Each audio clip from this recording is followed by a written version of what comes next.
I've been making more videos than usual about Pokémon Scarlet and Pokémon Violet, and since most things have already been talked about, they're taking a bit of a turn into the tinfoil hat territory. Today we proudly walk into it once more, as so many things about the plot for the Gen 9 games felt, well, convenient. So hey, I'm not so a strainer and I gotta wear this one for sure today, and did he know? Let's get into it.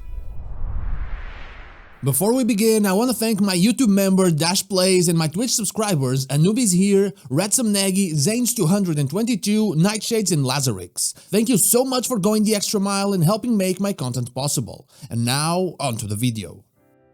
I started wondering about today's topic when writing another script that looked into the power of Terra energy a little bit. The Crystal Pool cutscene in Kitakami is the perfect showing of what it can do, with us providing the professor with the means to actually reach Terrapagos. We gave them Briar's book, the hidden treasure of Area Zero, thus allowing them to bring Paradox Pokémon into Paldea. So far so good, there's a loop going on that kinda depends on us going through with our adventures and finally give the professor the book. At that moment, we have both kinda saved Paldea but also condemned it at the same time. Kinda like you should condemn the like and subscribe button to the click. It was a perfect loop, one that needed to happen, one that feels like everything was set in place for it to happen.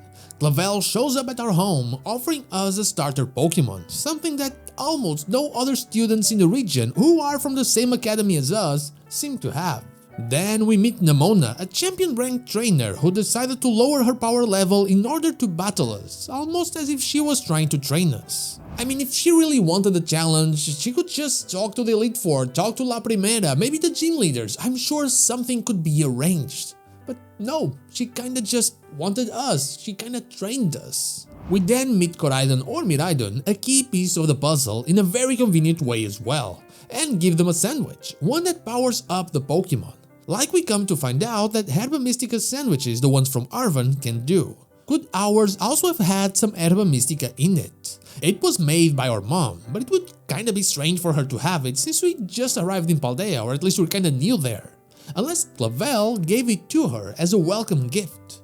They did spend a while talking about something without us. Then comes Arvan, the one that has a weird thing going on that no one would ever believe but decided to lay it out on us, since we do have the Rhydon Pokemon with us. And then Penny, who doesn't trust anyone but decided to kinda trust us. Clavell is even involved in the whole thing. In fact, he even showed up to tell us to keep it down in the cafeteria, almost as if he was already spying on us when we were talking to Arvan. Not to mention his role in the Team Star story, or no, never mind, that was Clyde, my bad.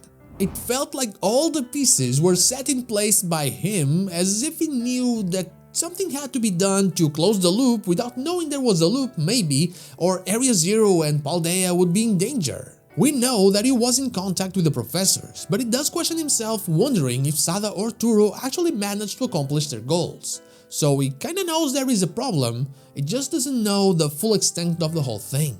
We could assume that the AI professor told him, but the AI professor wasn't the one that interacted with us and knew exactly how to close the loop. But that doesn't mean that the actual professor did not contact Clavell themselves. If Koraidon or Miraidon escaped when the issue, the whole feral Koraidon or Miraidon thing happened, then the issue had just happened before the events of the game.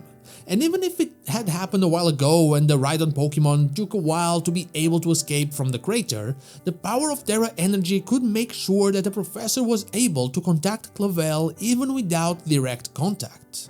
He was the better person to do it, as he worked in Area Zero with them.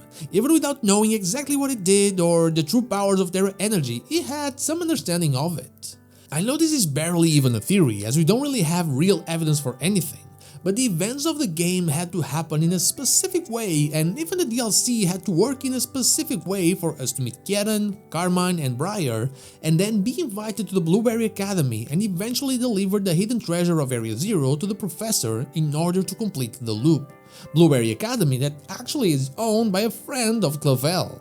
The whole thing is a paradox, we know that. Everything was happening already even without a Kitakami cutscene. That means that Paldea was already in danger, and Clavell feels like the one that, from the very beginning, pushed us to become stronger, meet the right people, and go to the places we needed to go in order for our fate, and the fate of everyone else, to be met.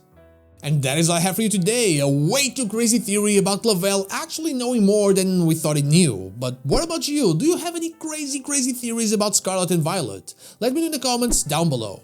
And now, like the video if you like it, dislike if you don't, and don't forget to subscribe to the channel for more Pokemon content and also ring the bell so you know when the next video is out. Also, you can become a channel member or check out my merch in order to further support the channel. I'd be forever thankful for that. You can follow me on social media or check out one of my streams here and on Twitch. All the links are in the description. Thank you so much for watching, and I'll see you all on the next one.